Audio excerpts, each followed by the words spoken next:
Nums का जो 2024 का पेपर है जो कल हुआ है 1 सितंबर को, तो उसके आंसर कीज़ यहाँ पर हम देख रहे हैं और करेक्ट आंसर्स देख रहे हैं। केमिस्ट्री पोर्शन और इंग्लिश पोर्शन, ये दोनों पोर्शन मैं आपको यहाँ पर एक्सप्लेन करूँगा, तो वन बाय वन। तो क्वेश्चन 56 से ये स्टार्ट हो रहा है, उसके बाद आगे क्वेश्चंस हमारे पास आ रहे हैं। तो फर्स्ट क्वेश्चन है, if 2.0 gram of calcium and 4.0 gram of sulphur are available for reaction, the amount of product form is dash. तो एक इक्वेशन दी हुई और कह रहे हैं कि अगर 2 ग्राम कैल्शियम और 4 ग्राम सल्फर अगर ये अवेलेबल है रिएक्शन के लिए, तो बताएं कितना अमाउंट फॉर्म होगा कैल्शियम सल्फाइड का, CaS का। तो ये असल में हमारे पास एक लिमिटिंग रिएक्टेंट का न्यूमेरिकल फर्स्ट MCQs में आता है, ये नम्स के जो आया है। तो इसमें कैल्शियम और सल्फ़र दोनों से हम अमाउंट मालूम करेंगे कैल्शियम सल्फाइड की, तो जिसमें कम अमाउंट आएगी तब हमारा करेक्ट आंसर होगा। अगर हम कैल्शियम की बात करें तो कैल्शियम कितना कैल्शियम सल्फाइड बना रहा है, तो देखो 40 ग्राम जो हमारे पास कैल्शियम है कम, ये हमारे पास 72 ग्राम कैल्शियम सल्फाइड बना रहा है, और जो 2 ग्राम होगा तो वो x ग्राम बनाएगा, तो ये हो जाएगा 40/72 इज इक्वल टू 2/x। तो ये हो जाएगा 40x इज इक्वल टू 2 × 72, और x बराबर हो जाएगा 2 × 72/40। तो यस 2 1 2, तो उसके बाद 20 हो गया, फिर ये 10 हो गया, फिर ये 36 हो गया, फिर ये 5 हो गया, फिर ये 18 हो गया। तो 18/5 हमारे पास क्या 3.6 आएगा। तो ये हमारे पास आ रहा है, इसमें कैल्शियम से हम निकाल रहे हैं, तो x हमारे पास आ जाएगा 3.6 ग्राम। अगर हम सल्फ़र से देखें कि सल्फ़र कितना कैल्शियम सल्फाइड बनाएगा, तो 32 ग्राम इससे 72 ग्राम बन रहा है, तो 4 ग्राम से x ग्राम बनेगा। This is 32/72 is equal to 4/x। तो 32x is equal to 4 × 72, x is equal to 4 × 72 divide by 32। ठीक है, तो ये 2 हो गया, ये हमारा 16 हो गया, ये 1 हो गया, ये 8 हो गया, ये 4 हो गया, ये 36 हो गया, ये 2 हो गया, ये 18 हो गया, ये 1 हो गया, ये 9 हो गया। ठीक है, तो 9 ग्राम इसका मतलब आ रहा है। तो जो हमारा करेक्ट आंसर हो गया वो क्या हो गया, हमारा डी ऑप्शन हो गया, ऑप्शन डी। ठीक है, तो ये MCQs 56 जो पहला सवाल है ये हमारा जो कल जो टेस्ट हुआ नम्स का, तो उसका पहला आंसर 3.6 ग्राम है। तो उसमें कुछ क्वेश्चंस मुश्किल नहीं लेकिन गलत हैं आंसर्स के लिहाज से ना, तो वो भी मैं उसको पॉइंट आउट कर दूंगा कि कौन से आंसर्स यहाँ पर ऑप्शंस रॉन्ग हैं जिसकी वजह से स्टूडेंट्स को कन्फ्यूजन हुई है। नेक्स्ट है 57 है, select the greatest number of particles in the following. बताएं सबसे ज़्यादा नंबर ऑफ पार्टिकल्स जो है वो किसके अंदर मौजूद है इनमें से। तो देखिए जिसके मोल सबसे ज़्यादा आएंगे उसके पार्टिकल्स भी सबसे ज़्यादा आएंगे, तो कौन सा ऑप्शन हो जाएगा हमारा, सी ऑप्शन हो जाएगा। ये सॉरी सी नहीं, this will be B option. B option होगा ना बेटा, 2 ग्राम ऑफ हाइड्रोजन गैस, चूँकि उसके मोल्स मैक्सिमम होंगे दैट्स वाई हमारे पास इसके नंबर ऑफ पार्टिकल्स भी मैक्सिमम होंगे बाकी सबके कंपैरिजन में। क्लियर है भाई।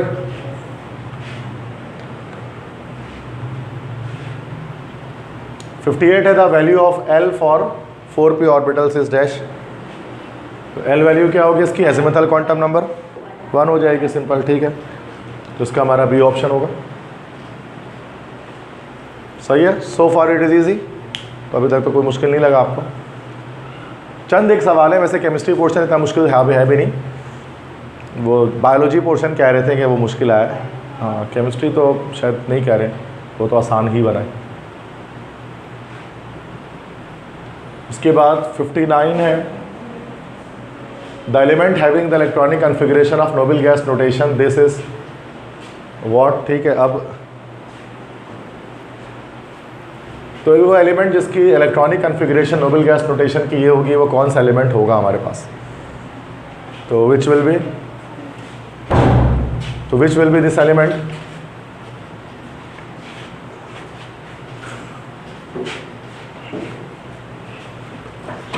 ये एमसीक्यूज नंबर हम लोग ये 59 देख रहे हैं। किस एलिमेंट की इलेक्ट्रॉनिक कन्फिग्रेशन ये हमारे पास आएगी। ठीक है, तो कल जो टेस्ट हुआ नम्स का, तो उसके ना मैं पास पेपर के जो है सॉल्व करवा रहा हूँ, ठीक है ना, तो वो देख लीजिए आप तमाम स्टूडेंट्स। तो इसको मैंने रीटाइप किया है, मतलब उसको दोबारा से, वो जो आता है वो बड़ा ब्लर सा होता है, तो मैंने उसको दोबारा टाइप कर दिया ताकि आपको क्लियर दिखाई दे क्या ऑप्शन है क्या नहीं। अदरवाइज़ जो इंटरनेट पे आ रहा होता है तो वो क्लियर नहीं दिख रहा होता है काफ़ी। तो उसको हम पूरा टाइप करते हैं, उसके बाद स्लाइड्स वगैरह बनती हैं। और कल रात में तकरीबन 10-11 बजे तक तो सारा पेपर मिला, तो जाकर फिर फाइनली बन पाएगी, वरना चंद एमसीक्यूज बच्चे बता रहे थे, 1 पेज 2 पेज 3 पेज, उसके बाद एंड में सारा ही आ गया था। तो नेक्स्ट है the element having electronic configuration this. कौन सा एलिमेंट होगा ये? अब देखो सिंपल, अगर हम कॉन्सेप्ट लगाए ना इसमें, तो 5:4D6, मतलब ये डी ब्लॉक एलिमेंट हमारे पास है, डी पर ख़त्म हो रहा है तो डी ब्लॉक एलिमेंट, और 6 + 2 8, मतलब ये 8B का एलिमेंट है। अब 8B मतलब ट्रांजिशन है, ट्रांजिशन में 3 सीरीज चलती है, 3D चलती है, 4D चलती है, 5D चलती है, 6D भी चलती है वैसे।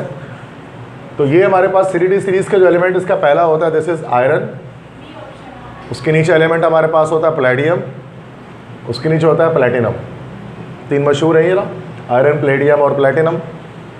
अब यहाँ पर चूँकि क्या कह रहे हैं 4D है ना, तो 4D सीरीज़ में हमारा 8B ग्रुप का एलिमेंट PD है, प्लेडियम। तो कौन सा ऑप्शन? सी ऑप्शन आ रहा होगा। तो मैं शॉर्टकट बता रहा हूँ आपको, आप कैसे पहचान सकते हैं इसको, किस तरह से शॉर्टकट वे पर आप पहुँच सकते हैं एलिमेंट तक। बस आप ग्रुप देख लें और देख लें किस पीरियड का है, आप पहुँच जाएंगे। क्लियर है? नेक्स्ट है MCQ 60 है। क्या पता मुश्किल सवाल हो ये, चूँकि देखो मैं अपने तौर पे करा रहा हूँ, अब मुझे तो मुश्किल नहीं लगता सवाल, क्या पता स्टूडेंट को मुश्किल लग रहा। हाँ बोलो। सॉरी निकल प्लेटिनम प्लेडियम, सॉरी ये निकल वाला ग्रुप है, ये सही कह रहा, NiPd/Pt वाला ग्रुप है। हाइड्रोजनेशन कैटलिस्ट सही होता है ना, ये वो वाला ग्रुप है, सही है, सही कह रहा है। तो 8B, वैसे आयरन भी 8B का होता है, लेकिन 8B में 3 एलिमेंट्स आते हैं ना, आयरन, कोबाल्ट और निकल। तो ये निकल वाले जो कॉलम है ना, ये वो वाला कॉलम है, सही है।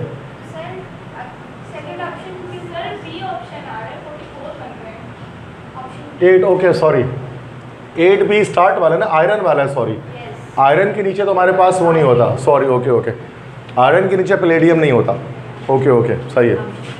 सी ऑप्शन नहीं है। स्ट्रोंशियम भी नहीं हो सकता, स्ट्रोंशियम तो हमारा 2A का है। अब ये B होगा या D होगा? B होगा, रुदेनियम, चूँकि जिरकोनियम नहीं हो सकता ना। यस YZR, ये ट्रियम जिरकोनियम, बिल्कुल सही। B ऑप्शन होगा RU, दैट इज रुदेनियम। ओके सही है, उसका करेक्ट ऑप्शन बेटा B है, RU, प्लेडियम नहीं है। चूँकि ये 6 + 2 8 है ना, वो 6 + 2 4 5s2 4D 8 होता है, वो जो निकल वाला होता है ना, वो चेंज होता है। ठीक है, तो उसको सही कर लें। नेक्स्ट है 60 है, choose the allowed set of quantum numbers from the following. तो ये भी बड़ा आपको मैंने कराया था, allowed set of quantum number, बहुत आसान होता है ये। देखो गलत को तो हम ऐसे ही निकाल देंगे ना, देखो अगर हम पहले गलत n = 3 होगा तो l = 3 कभी नहीं होगा, क्योंकि थर्ड शेल में f ऑर्बिटल तो आएगी नहीं, B कट गया। n = l = 3 हो तो m = 4 नहीं हो सकता, m की मैक्सिमम वैल्यू जो है आपके 3 तक जाती है, ये भी नहीं हो सकता।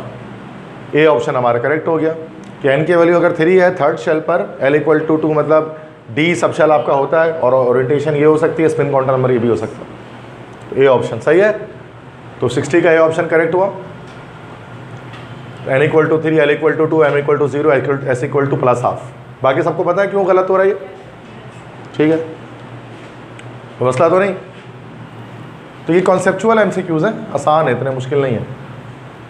नेक्स्ट है 62(1) है, a gas has a volume of 10 dm³ at 10 degree centigrade, at what temperature the volume of gas is reduce to half. Okay, 10 degree centigrade पर बेटा एक गैस है, बताए किस टेम्परेचर पर जो है वो गैस का वॉल्यूम जो है वो हाफ हो जाएगा।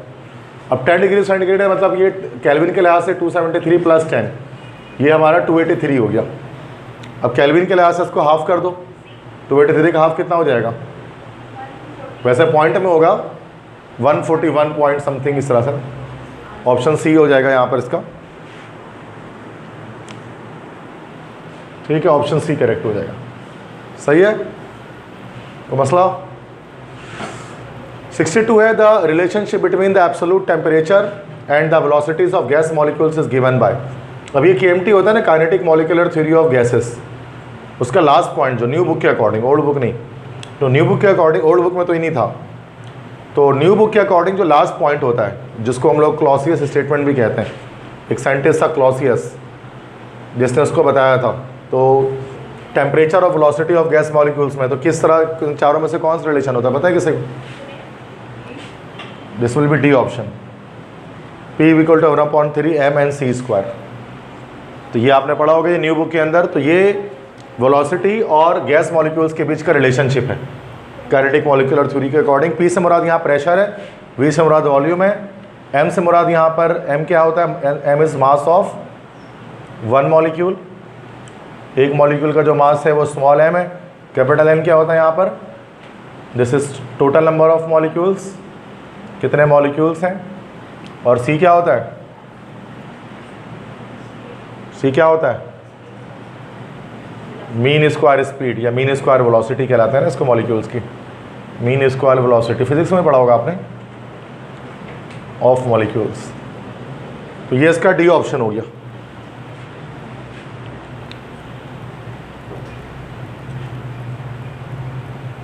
क्लियर है भाई? तो ये रिलेशनशिप है एब्सोल्यूट टेम्परेचर और वेलोसिटी ऑफ गैस मॉलिक्यूल के बीच में।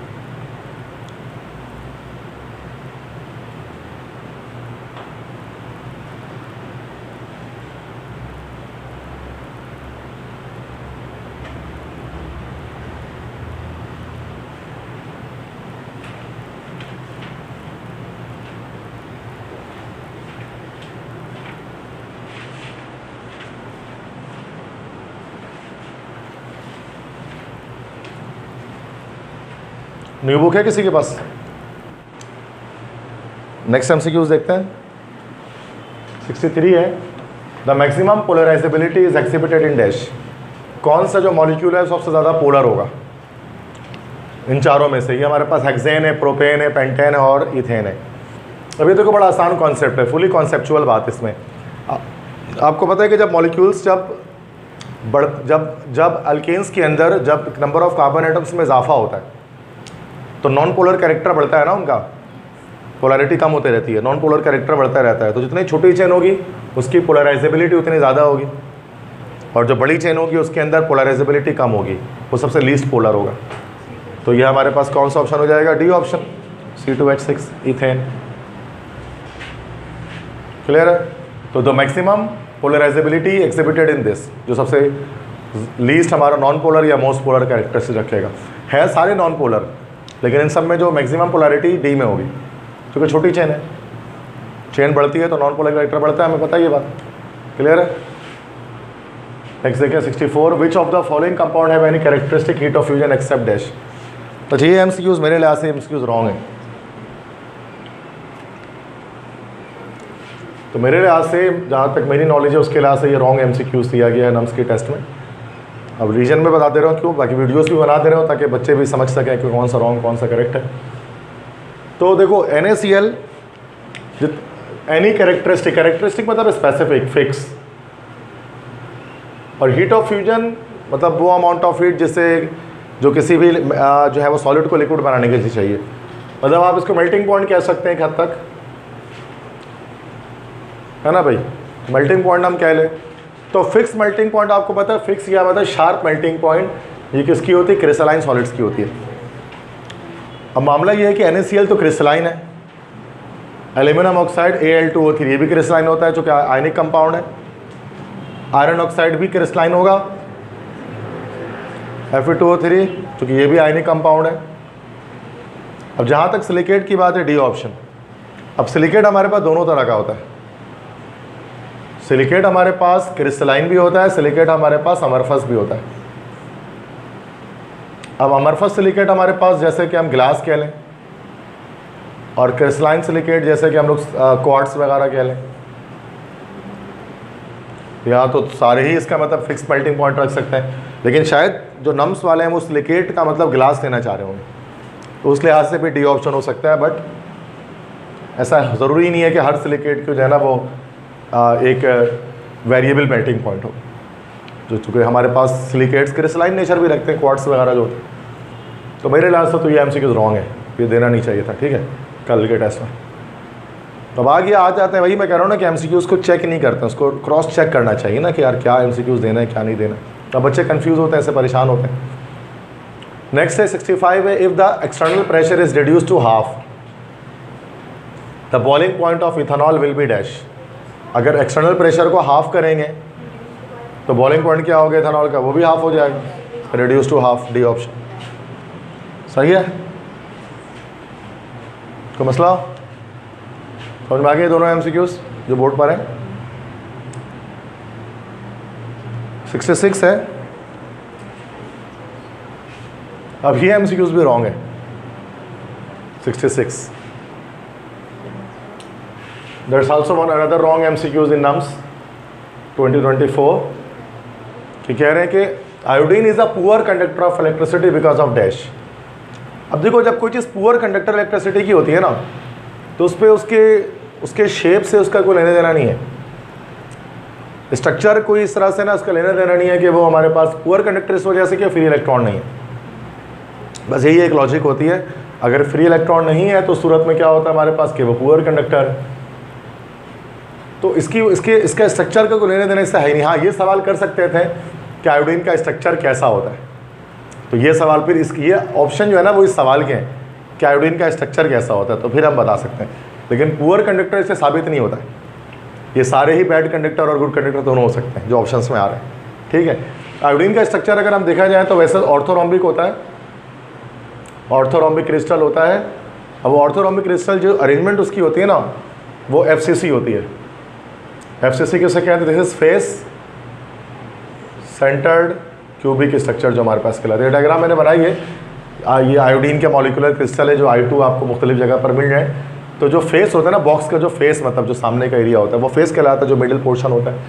तो यहाँ पर आपको फेसेस पर जो है ना, फेसेस पर क्या होंगे कि आपको जो है वो मॉलिक्यूल्स मिलेंगे फेसेस पर। एक तो बॉडी सेंटर्ड होता है जो बिल्कुल बॉडी के बीच में होता है, और एक फेस सेंटर्ड जो कि फेस के ऊपर होता है। तो FCC स्ट्रक्चर कहलाता है ना ये, तो पैकिंग कहलाती है। सेम पैकिंग जो है ना मेटल में भी होती है, तो वो तो सारे कंडक्टर होता है, फेस सेंटर्ड भी होता है, बॉडी सेंटर्ड भी होती है। तो ये गलत सवाल है। हाँ, अगर ये पूछा जाता है कि आयोडीन का स्ट्रक्चर कैसा है तो ये हम FCC लगा लेते हैं, ये ऑप्शन लगा लेते हैं, face centred cubic. Otherwise orthorhombic होता है, टेट्रागोनल और हेक्सागोनल नहीं होता है, सही है। तो आगे बात 66। इसके बाद 67 है, predict the shape of caesium chloride having radius ratio of 0.93। अब ये न्यू बुक में हमारे हैं फर्स्ट ईयर की। रेडियस रेशियो किससे कहा जाता है, radius of cation divide by radius of anion. Cation के रेडियस को एनायन के रेडियस से डिवाइड करते रेडियस रेशियो आ जाता है। और रेडियस रेशियो की लिमिट्स होती हैं हमारे पास, उनके अलग अलग वैल्यूज से हम बता सकते हैं इनकी ज्योमेट्री या शेप उनका कैसा होगा। तो जैसे रेडियस रेशियो 0.93 आ रहा है तो 0.7 से 1 के बीच में, अब 0.93 आ रहा है तो ये कि हमारे पास body centred cubic BCC structure होगा। जैसे कि एग्जाम्पल में CSCl का होता है, सबसे मशहूर एग्जाम्पल है। तो इसका आंसर हमारे पास क्या हो गया, C ऑप्शन हो गया। तो ये इसके साथ बना कर नहीं दिया गया होगा, ये मैंने बुक से आपके निकाला है फर्स्ट ईयर की, ये बुक से मैंने कॉपी पेस्ट किया है यहाँ पर। ये आंसर इसका यहाँ से आ जाएगा, ठीक है, इधर से क्लियर है। ये बुक की लाइन है, बॉडी सेंटर्ड क्यूबिक, ये याद करना पड़ता है इसको, लेकिन MD-CAT में नहीं आता इस तरह से, लेकिन ये नम्स में आया हुआ है। तो अब ये थोड़ा सा मुश्किल भी होता है कि आप इसको याद करें सारे रेडियस रेशियोज़ को, उनकी वैल्यूज़ को। तो अगर करना चाहें तो कर सकते हैं, क्योंकि नम्स से हमें एक आइडिया मिलता है कि एंटी टेस्ट कैसा होता है।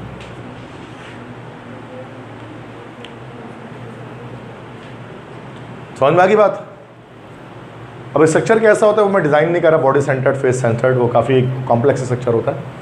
जैसे यहाँ पर ये फेस सेंटर्ड है, वो बॉडी सेंटर्ड होता है, समझ गए वो मसला। 68 है, the solubility of PBS at 25 degree centigrade is this, then ionic concentration will be dash. मतलब लेड या सल्फर की, तो ये तो आसान है, न्यूमेरिकल टाइप है ये हमारा, उससे आया ये चैप्टर केमिकल इक्विलिब्रियम से, है ना बेटा। तो ये सीक्वेंस वाइज था, इसमें हमारा चैप्टर चल रहा होता है। मतलब नम्स जो है ना वो क्वेश्चन को सीक्वेंस वाइज चलाता है, चैप्टर वाइज। जैसे आप देख रहे हैं चैप्टर 1 आ रहा है, फिर 2 आ रहा है, फिर 3 4 सीक्वेंस चल रही।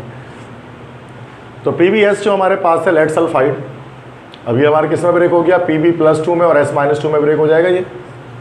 KSP बराबर हमारे पास किसके हो जाएगा, तो ये सॉल्युबिलिटी नहीं है, ये असल में हमारे पास सॉल्युबिलिटी प्रोडक्ट है ये KSP है। तो KSP हमारे पास बराबर हो गया, ये बराबर होता है Pb+2 की कंसंट्रेशन और S-2 की कंसंट्रेशन। तो ये 4 एक्सपोनेंट -28 हो गया इज इक्वल टू, अभी x हो गया तो x स्क्वायर कर देंगे उसको, तो x इक्वल टू रूट ले लेंगे इसका 4 एक्सपोनेंट -28 का, तो क्या निकल जाएगा 2 एक्सपोनेंट -14 निकल जाएगा, है ना बेटा। तो ये ऑप्शन क्या हो जाएगा 2 एक्सपोनेंट -14 बी ऑप्शन, आयनिक कंसंट्रेशन। आता है सबको ये करना, तो मसला तो नहीं है। नेक्स्ट MCQs है, what condition should be applied to minimise the left over reactant in ammonia synthesis. जब अमोनिया सिंथेसिस की जाती है with the help of Haber's process, तो उसमें क्या कंडीशन मेंटेन करनी होती है ताकि आपका मैक्सिमम प्रोडक्ट बने और रिएक्टेंट कम से कम ज़ाया हो या लेफ्ट ओवर हो। तो आपको पता है कि अमोनिया, मैं पूरा रिएक्शन नहीं लिख रहा, आपको पता है हाई प्रेशर करते हैं और लो टेम्परेचर करते हैं। तो हाई प्रेशर लो टेम्परेचर ढूंढ लो, यहाँ पर क्या है, बी ऑप्शन हो जाएगा बेटा, हाईएस्ट प्रेशर है और लोएस्ट टेम्परेचर है, तो उस पर आपको सबसे, आपके पास जो लेफ्ट ओवर रिएक्टेंट होगा वो मिनिमाइज होंगे, सबसे कम होंगे। सही, क्लियर है तो मसला। आगे बढ़े, तो MD-CAT का जो लेवल है वो ना नम्स से आसान ही रहता है, नम्स का लेवल MD-CAT से ऊपर रहता है डिफ़िकल्टी में, ये कॉमन एक ऑब्जर्वेशन है। लेकिन MD-CAT इससे अगर ये आप कर पा रहे हो तो MD-CAT ईजिली आप कर सकते हैं, अगर आपसे ये सवाल सॉल्व हो रहे हो। 70 है, select the buffer solution having highest pH। इसमें से आप बफर सोल्यूशन बताइए जिसका pH हाईएस्ट हो। अब देखो बफर सोल्यूशन क्या होता है, वीक बेस होता है और उसके साथ इसका जो है वो स्ट्रॉन्ग बेसिक सॉल्ट या स्ट्रॉन्ग वीक एसिड है तो स्ट्रॉन्ग बेस उसके साथ उसका लगा होता है। अब ये वीक एसिड है सारा एसिटिक एसिड और इसका स्ट्रॉन्ग बेस कॉन्जुगेट बेस लगा हुआ है एसिटेटाइन। तो एसिटेटाइन आपको पता है एसिटिक एसिड का कॉन्जुगेट बेस है, तो स्ट्रॉन्ग बेस है।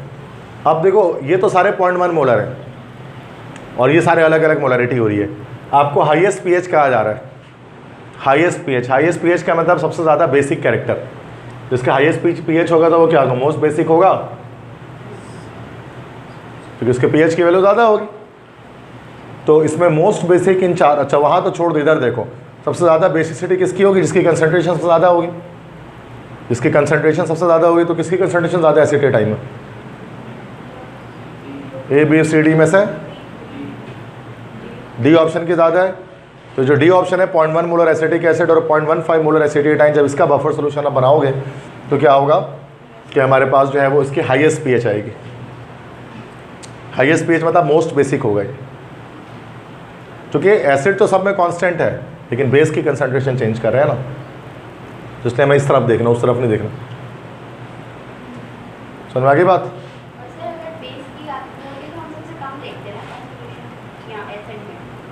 हाँ रिवर्स हो जाता है, हाईएस्ट pH कह रहे हैं ना, तो हाईएस्ट pH मतलब pH की सबसे बड़ी वैल्यू मोस्ट बेसिक कैरेक्टर, मसला तो नहीं है। तो देख लें डी ऑप्शन इसका करेक्ट हो जाएगा 70 MCQs का।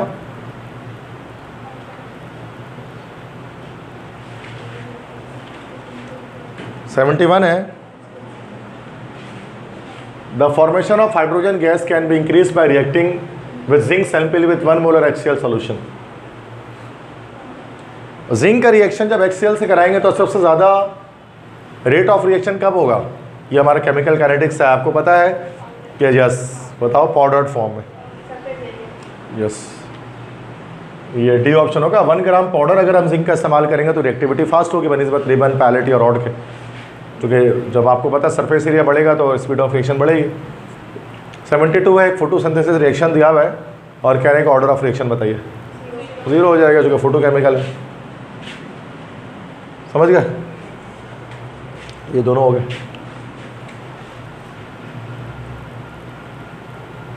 कोई मसला तो नहीं है।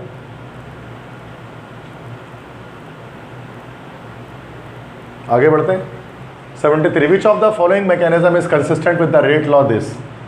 अभी एक रेट लॉ लिखी हुई है ये यहाँ पर KNO का स्क्वायर और H2। अब बताएं इन चारों में से कौन सी इक्वेशन इस रेट लॉ के मुताबिक है। ए ऑप्शन ही है, बिल्कुल सही हो गया। अब ए ऑप्शन देखो, हमेशा फास्ट रिएक्शन तो रेट लॉ में कभी आता नहीं, तो फास्ट को तो देखना ही नहीं है, तो कंफ्यूज करने के लिए दिया हुआ है। स्लो के लिहाज से, इस रेट लॉ के लिहाज से ए ऑप्शन करेक्ट बनेगा। देख लो, NO का स्क्वायर तो 2NO है और H2 1 है तो 1 मोल है, बाकी सब नहीं बनेंगे इसके लिहाज से। जो रेट एक्सप्रेशन ये बन रही है वो उस फर्स्ट वाली इक्वेशन से बन रही है ना, फास्ट वाला देखना नहीं है, ठीक है। फास्ट से तो आपको रेट लॉ पता नहीं लगता ना, तो मसला तो देखा जाए तो ये बच्चे शायद देख के परेशान हो गए होंगे ना इस तरह से, बड़े बड़े ऑप्शन, तो इस वजह से बच्चे कह रहे थे कि बहुत मुश्किल पेपर है, क्योंकि वो है आसान, लेकिन वही ना कि थोड़ा सा घुमाया गया है और कुछ नहीं। 74 है, delta H not for the sublimation of 1 mole of iodine from the following equations will be this. अब डेल्टा H नॉट है, मतलब ये हमारे पास हीट ऑफ रिएक्शन कहलाएगा ना, मतलब स्टैंडर्ड एंथैल्पी चेंज।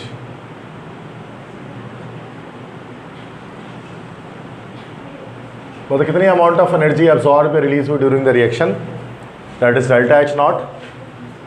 तो 1 मोल आयोडीन की सब्लिमेशन के लिए, सब्लिमेशन में क्या होता है आपको पता है कि जो आयोडीन होगा वो क्या होगा बेटा, वो सॉलिड से डायरेक्टली कन्वर्ट हो जाएगा गैस में, दिस इज कॉल्ड सब्लिमेशन। तो अब उसकी हीट ऑफ सब्लिमेशन को कैलकुलेट कैसा किया जाएगा इसकी। अब हमें ना दो अलग अलग रिएक्शन दिए जा रहे हैं, यहाँ पर क्या हो रहा है H2 + I2 मिलकर HI बना रहे हैं, यहाँ पे भी H2 + I2 मिलकर HI बना रहे हैं, लेकिन फ़र्क सिर्फ ये कि यहाँ आयोडीन सॉलिड है, यहाँ आयोडीन गैशियस है। अगर हम अब थोड़ा सा कॉन्सेप्ट लगाते हैं तो ये आयोडीन सॉलिड था ना, तो 51.8 दिया गया, और जब आयोडीन गैशियस हुआ तो एक्सोथर्मिक हुआ, -10.5 रिलीज हो गई। तो अगर हमें निकालना है क्या चीज़ कि सिर्फ अगर आयोडीन जो है उसको सॉलिड से गैस बनाने के लिए कितनी एनर्जी हमें रिक्वायर्ड होगी, तो 51.8 को माइनस कर देंगे 10.5 से, तो कितना आंसर आ जाएगा ये हमारा 41.3 आ जाएगा। तो ये डायरेक्टली इसको बस माइनस करेंगे ना, तो ये 41.3 ये आंसर आ जाएगा ए ऑप्शन। मतलब ये इक्वेशन देखकर आप समझ रहे हो ना, जो यहाँ पर S लिखा हुआ और यहाँ पर G लिखा हुआ है, मतलब ये सॉलिड की, मतलब सॉलिड जब आयोडीन यूज़ कर रहे थे और ये जब गैशियस यूज़ कर रहे थे, अब चेंज कितना आएगा इसके बीच में, तो माइनस कर देंगे तो आ जाएगा, ठीक है मसला। तो ये ए ऑप्शन इसका होगा 41.3 किलोजूल पर मोल। तो इस तरह से ट्रिक करके ना सारे क्वेश्चंस के आंसर निकलने हैं, तो काफ़ी मतलब कॉन्सेप्चुअल MCQ उन्होंने डाला हुआ है। नेक्स्ट है identify the standard enthalpy of reaction for the following reaction. अच्छा, अब ये क्वेश्चन भी रॉन्ग है, ये जो क्वेश्चन जिस तरह से दिया गया ना, this is another wrong question जो नम्स में आया। सवाल इस तरह से होने नहीं चाहिए था। कह रहा है identify the standard enthalpy of reaction for the following reaction. अब ये कोई सवाल नहीं बना इसका, मतलब कि इस दिए गए रिएक्शन के लिए स्टैंडर्ड एंथैल्पी ऑफ रिएक्शन बताइए। 4 इक्वेशन दी हुई है, आप सबकी अलग आती है। तो ये सवाल ये ऐसे नहीं, सवाल इस तरह से होना चाहिए था कि for which reaction do the standard enthalpy of reaction is equal to the standard heat of formation. ये सवाल बन सकता था कि कौन सा रिएक्शन है जिसके enthalpy of reaction standard heat of formation के बराबर है। अब हीट ऑफ फॉर्मेशन किसे कहते हैं, जिसमें अच्छा ये जो चारों दिए हैं ना, ये रिएक्शंस दिए हैं अलग अलग, इनके जो जितनी भी amount of heat energy absorb release हो रही है वो हीट ऑफ रिएक्शन है। और स्टैंडर्ड हीट ऑफ फॉर्मेशन कब होता है, जब हम एलिमेंट्स की मदद से क्या करते हैं, कंपाउंड को फॉर्म करते हैं। अब इस तरह से 2 हमारा कट गया और 3 हमारा B और C कट गया हमारा, क्योंकि उसमें एलिमेंट्स कंपाउंड की फॉर्मेशन नहीं कर रहा है। अब सब फ़र्क हो गया कि A और D, अब इसमें से क्या करेक्ट होगा, तो याद रखिएगा कि उसके अंदर देखो दोनों में सेम है, एलिमेंट से कंपाउंड बन रहा है। लेकिन जब हम स्टैंडर्ड कंडीशन की बात करते हैं ना, तो तमाम हम रिएक्टेंट और प्रोडक्ट को स्टैंडर्ड स्टेट्स में रखते हैं। स्टैंडर्ड स्टेट से मुराद के रूम टेम्परेचर पे 25 डिग्री सेंटीग्रेड पर उसकी जो स्टेट होती है, उसी तरह से वो इक्वेशन में होनी चाहिए। अब आप देख सकते हो कि यहाँ पर अगर हम आते हैं ना, यहाँ सल्फ़र लिखा हुआ है गैस, तो सल्फ़र गैसियस स्टेट में नहीं होती, सॉलिड स्टेट में होती है नॉर्मल कंडीशन पे। तो इस तरह से हमारा ए ऑप्शन करेक्ट होगा कि H2 गैस और ऑक्सीजन गैस है, तो ये मिलकर H2 लिक्विड बना रहा है। तो ये हमारे पास इसका जो हीट ऑफ रिएक्शन आएगा वो असल में स्टैंडर्ड हीट ऑफ फॉर्मेशन के बराबर हो। तो ये सवाल इसके ऐसे होना चाहिए, लेकिन आया ये, तो इसमें आई थिंक डोंट थिंक के बच्चों ने क्या किस तरह से लगाया इसका आंसर, पॉसिबल ही नहीं था। तो कन्फ्यूजन हो जाती है ना, आंसर ही नहीं, आप देखो ना आपके पास आगे आप कुछ भी नहीं लगा सकते इसमें से, ठीक है। तो मेरे लिहाज से इसकी प्रूफ रीडिंग वगैरह तो होनी चाहिए थी। स्टैंडर्ड हीट ऑफ फॉर्मेशन किसे कहते हैं, तो ये हमने पढ़ा था, ये हमारे केमिकल काइनेटिक्स में होता है ना बेटा, इसमें क्या होता है, the amount of heat which is absorbed और released when 1 mole of a compound is formed from its elements at standard conditions is called standard heat of formation, जिसको हम डेल्टा एच नॉट एफ से show करते हैं। ये है ना standard heat of formation, तो ये चीज़ इसके लिए अप्लाई हो रही है। तो जो ए ऑप्शन है उसमें जो हीट ऑफ रिएक्शन है वही हीट ऑफ फॉर्मेशन भी है। इस रिएक्शन में इतनी हीट एनर्जी अब्जॉर्ब या रिलीज होगी, ऐसा तो रिलीज होगी, एक्सोथर्मिक है, तो वही हीट ऑफ फॉर्मेशन भी होगा। क्लियर है, बात समझ में आ गई? बाकी सबके लिए ऐसा नहीं है। डी क्यों नहीं है इसमें ये समझना था, क्योंकि सल्फर की स्टैंडर्ड स्टेट हमारे पास गैसियस नहीं होती, सॉलिड होती है स्टैंडर्ड स्टेट। अब रूम टेम्परेचर स्टेट मतलब समझ में आ गए दोनों एमसीक्यूज?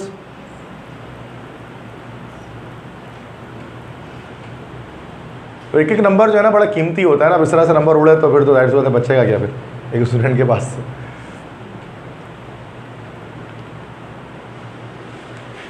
76 है, expansion takes place when a gas is evolve during a chemical reaction between marble chips and dilute HCl। Predict the energy change and work done. Energy change होने तो भाई heat change and work done, सही, heat energy change and work done. ये बताइए, ये फिर वो thermodynamics से आया ना ये। तो कह रहे हैं कि एक रिएक्शन करा रहे हैं हम कंटेनर में HCl का मार्बल चिप्स के साथ, तो एक्सोथर्मिक प्रोसेस होता है ना, ये कैल्शियम कार्बोनेट और HCl का रिएक्शन होगा।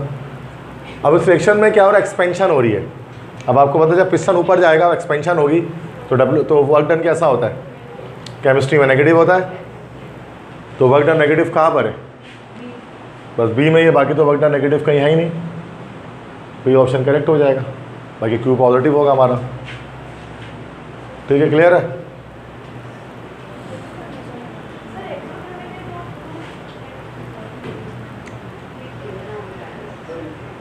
हाँ, वर्क डन तो नेगेटिव होगा, ये तो डन है,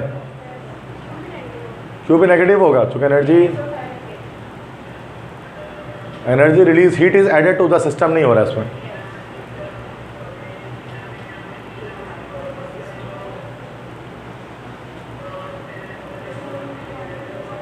तो ये तो ऑप्शन फिर क्या होगा इसका, सही है, सही क्या मान लेते हैं, बी नहीं है, फिर क्या है, अब डब्ल्यू नेगेटिव तो है ही नहीं कहीं पर कम।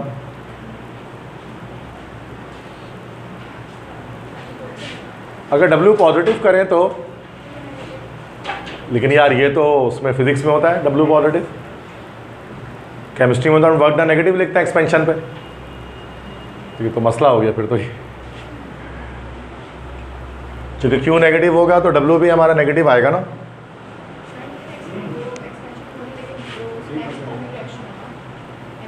एक्सोथर्मिक है तो मतलब क्यू की वैल्यू पॉजिटिव में भी होती है नेगेटिव में भी होती है।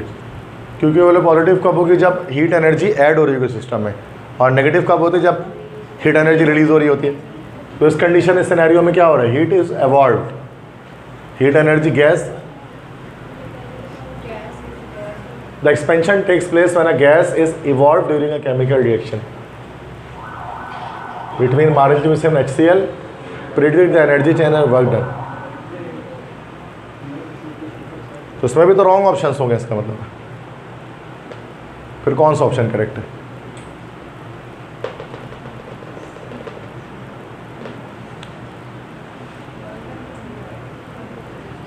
फिर तो आई थिंक कोई ऑप्शन सही नहीं है ना भाई। अगर डब्ल्यू ए ऑप्शन होगा तो फिजिक्स के लिहाज से ए ऑप्शन लगा सकते हैं, लेकिन हम तो वर्क डन नेगेटिव लेते हैं एक्सपेंशन पर जब पिस्टन ऊपर जाता है।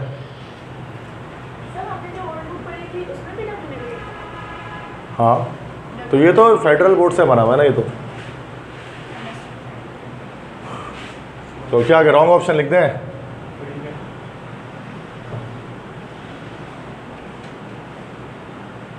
तो ऑप्शन ही नहीं है, इसका मतलब है क्या करें, क्योंकि हीट एनर्जी एवॉल्व अगर हो रही है तो इसका मतलब नेगेटिव होना चाहिए ना, क्यों?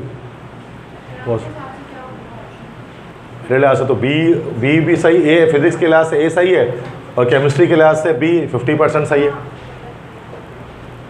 ऐसे ही ना, आप बताएं ना, मेरे लिहाज से जितनी मुझे केमिस्ट्री आती है उसके लिहाज से तो ऐसा ही है कि हीट एनर्जी इवॉल्व हो रही है ना, और एक्सोथर्मिक प्रोसेस है मार्बल चिप्स और HCl के बीच में, तो Q की वैल्यू नेगेटिव होनी चाहिए मेरे लिहाज से, तो ऐसा ही है ना, Q पॉजिटिव तो नहीं होना चाहिए। Q पॉजिटिव होता तो नहीं समझ में आ रही बात क्या बता रहा हूँ। हाँ, और वही तो कह रहा हूँ रॉन्ग ऑप्शन, तभी तो लिख रहा हूँ मैं। देखते हैं क्या होता है, छोड़ो, ई कीज़ तो आई नहीं अभी आंसर, रियल कीज़ आएंगी तो पता लगेगा। अब जाहिर सी बात है कन्फ्यूजन है ना इसमें, अब इंसान कितना कॉन्सेप्ट बना कर जाएगा, तो इस कॉन्सेप्ट के लिहाज से तो नहीं आ रहा। नेक्स्ट है 77 है, zinc rod acts as cathode when coupled with magnesium electrode, this is because the reduction potential of dash. अब ये रिडक्शन पोटेंशियल है, लेके खाना मज़े से, लेके खाना मज़े से, आला मन जो। अब ये मैग्नीशियम और जिंक है, आपको पता है इलेक्ट्रोकेमिकल सीरीज ACS है। जब हम टॉप से बॉटम जाएंगे तो उसकी, अब ये इंक्रीज़ हो रही है ना, तो इसकी लो स्टैंडर्ड रिडक्शन पोटेंशियल है और जिंक इसके मुकाबले में हाई स्टैंडर्ड रिडक्शन पोटेंशियल है। तो क्या ऑप्शन हो जाएगा? Reduction potential of zinc is greater than magnesium, तो ये ऑप्शन हो जाएगा, सही है। जिंक के रिडक्शन पोटेंशियल मैग्नीशियम के मुकाबले में ज़्यादा होती है, लेकिन कॉपर के मुकाबले में कम होगी, बट मैग्नीशियम को कंपेयर करेंगे तो ज़्यादा है। ये पता है सबको इलेक्ट्रोकेमिकल सीरीज, तो मसला ये तो मैंने आपको निमोनिक पढ़ा है ना, लेके खाना मज़े से, आला मन जो करे, फेंक देखो निकाय सुंदर प्यार बड़ी छापा है, ये पूरा उसी से बनेगा। ये तो पीछे जा चुका है, टॉपिक में बताया। 78 देखें, placing a rod of iron metal in a solution of copper sulphate.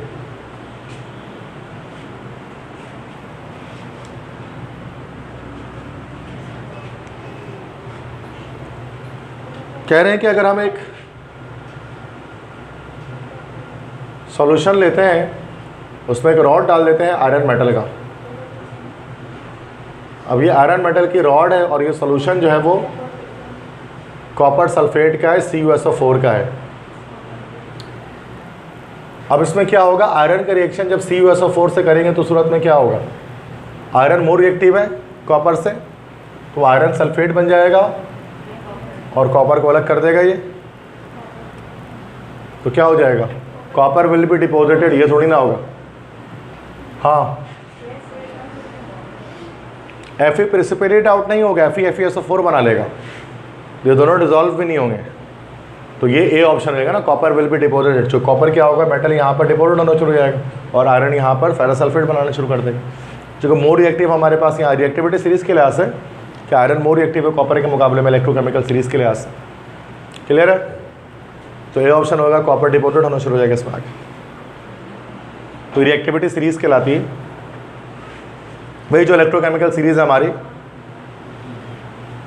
Okay, 79 है, in CH3Cl bond length of CCl is 176.7 picometre and covalent radius of chlorine atom is 99.4 pm, मतलब picometre. The covalent radius of carbon atom is dash. कह रहे हैं CH3Cl methyl chloride के अंदर CCl का जो bond length है वो 176.7 पिकोमीटर है कार्बन क्लोरीन का, और Cl2 का मतलब Cl के बीच का जो रेडियस है वो 99.4 है। तो कार्बन का कोवेलेंट रेडियस हमारे पास कितना निकलेगा इसके अंदर। अब इसका देखो, इसका सिंपल तरीका है, तो 176.7 ये पूरा CCl का है ना। अब ये दो चीज़ों का कोवेलेंट रेडियस के बराबर है, एटॉमिक आयनिक रेडियस के, RC plus R of Cl। तो अब RC यहाँ से निकालना है, तो 176.7 से माइनस कर दें 99.4, तो क्या आ जाएगा हमारा 77.3। तो ये हमारा डी ऑप्शन इसमें करेक्ट हो जाएगा, सही है,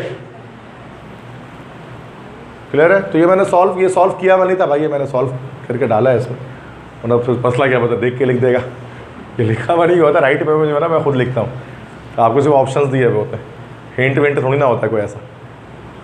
next, the correct order of decreasing electron affinity क्या हो जाएगा? डिक्रीजिंग इलेक्ट्रॉन एफिनिटी का करेक्ट ऑर्डर बताइए।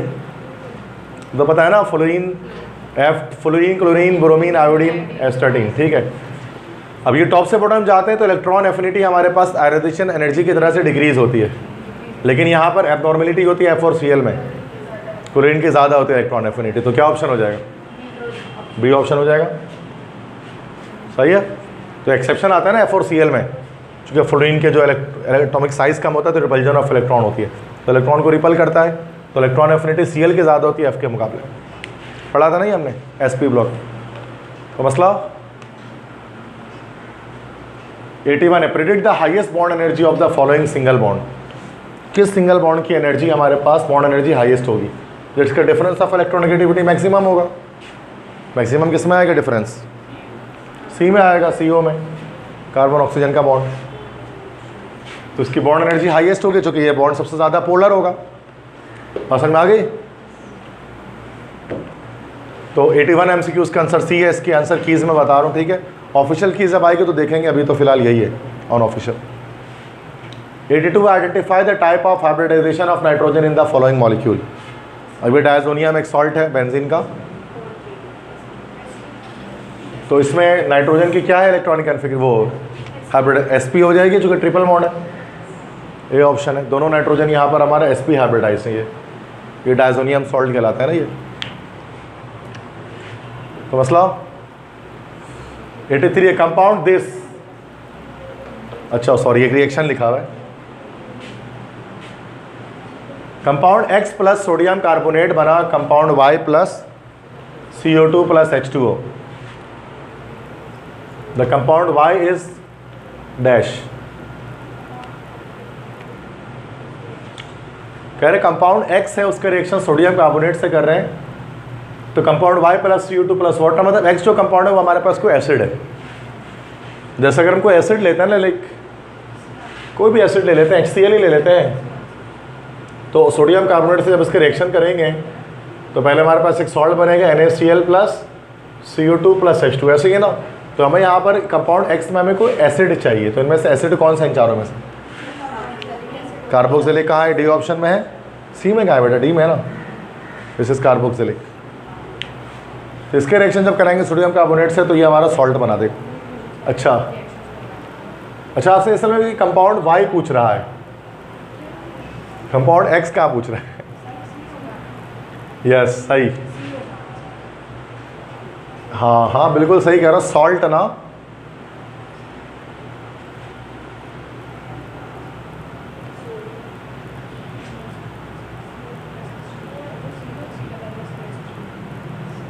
ठीक है, मतलब लाइक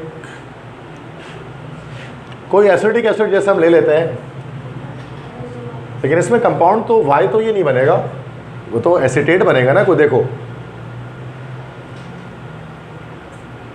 अगर ये रिएक्शन कराएंगे तो ये बनेगा CH3COONS, सोडियम एसीटेट बनेगा ना। तो कंपाउंड तो कोई ऐसे ये होना चाहिए था, कार्बोक्सिलिक सॉल्ट, कार्बोक्सिलिक एसिड का सॉल्ट होना चाहिए था ना कोई।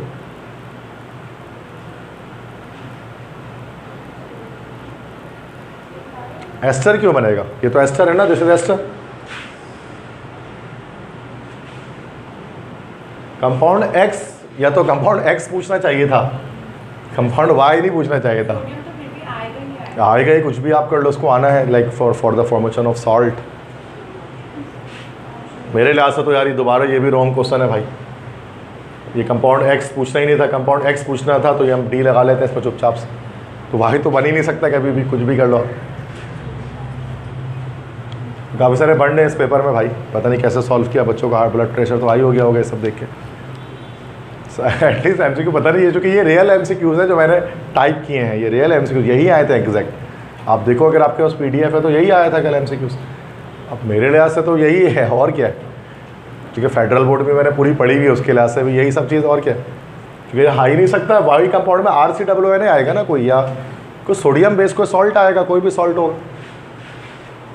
है ना बच्चों। फिर कार्बन डाइऑक्साइड और वाटर निकलेगी, तो एसिड की प्रॉपर्टी है। कंपाउंड X पूछना चाहिए था उन्हें। ये क्या पता, मैंने टाइपिंग करते हुए वाई कर दिया, मुझे नहीं पता, क्योंकि मैंने 2-3 बार चेक किया MCQs के, MCQs सही हैं, यही पूछा गया। आप एक बार तो खुद क्रॉस चेक कर लेना, ठीक है। मेरे लिहाज से तो कंपाउंड एक्स होगा तो डी ऑप्शन हो जाएगा, अदरवाइज सारे ऑप्शन गलत है। अब कंपाउंड वाई की बात करें तो समझ में आ रही है बात आपको, क्योंकि रीज़न में मैं बता रहा हूँ कि क्यों रॉन्ग है ये। अब आप बता दो अगर आपको लगता है कि नहीं सर ये सही हो सकता है। नहीं है ना भाई कोई, तो कितना तो आप भी पढ़ते हैं, इतना तो आपको भी आता है कि सर नहीं है। 84 है, compound A plus I2 plus Na2CO3 compound B बना प्लस RCOONA बना प्लस NaI बना प्लस वाटर बना। अच्छा ये भी अगर इसमें बोलो ना कंपाउंड A, यहाँ पर भी this is also wrong question. देखो ये आयोडोफॉर्म टेस्ट है, ये आयोडोफॉर्म टेस्ट है। आयोडोफॉर्म टेस्ट में क्या होता है कि हमारे पास असाइल ग्रुप वाला कोई कंपाउंड, कंपाउंड ए में हम लिखते हैं ऐसा कंपाउंड जिसके पास असाइल ग्रुप हो, और वो आयोडीन और सोडियम कार्बोनेट से रिएक्शन करती है। ओल्ड बुक में था आयोडोफॉर्म रिएक्शन, जानते हैं। तो कंपाउंड बी हमारा जो बनता है वो बनता है आयोडोफॉर्म CHI3, साथ में RCOON NaI और वाटर, ये बनता है। ये येलो क्रिस्टल बनते हैं कंपाउंड बी के। तो कंपाउंड बी पूछ रहा है आइडेंटिफाई, तो इसमें ये चारों ही नहीं होगा, आयोडोफॉर्म होना चाहिए था इसमें। कंपाउंड बी बोले ना तो this will B iodoform. Compound A बोलता अगर तो उसमें मल्टीपल ऑप्शन करेक्ट हो जाता है, क्योंकि ये असाइल ग्रुप आपको एसीटोन में भी मिलेगा, असाइल ग्रुप आपको एसिडिक एसिड में भी मिलेगा, मिल जाए, एसिड अमाइड में भी मिलेगा। इतनी बहुत ऑर्गेनिक तो आती है ना हमें। एसिटिक एनहाइड्राइड में भी मिलेगा,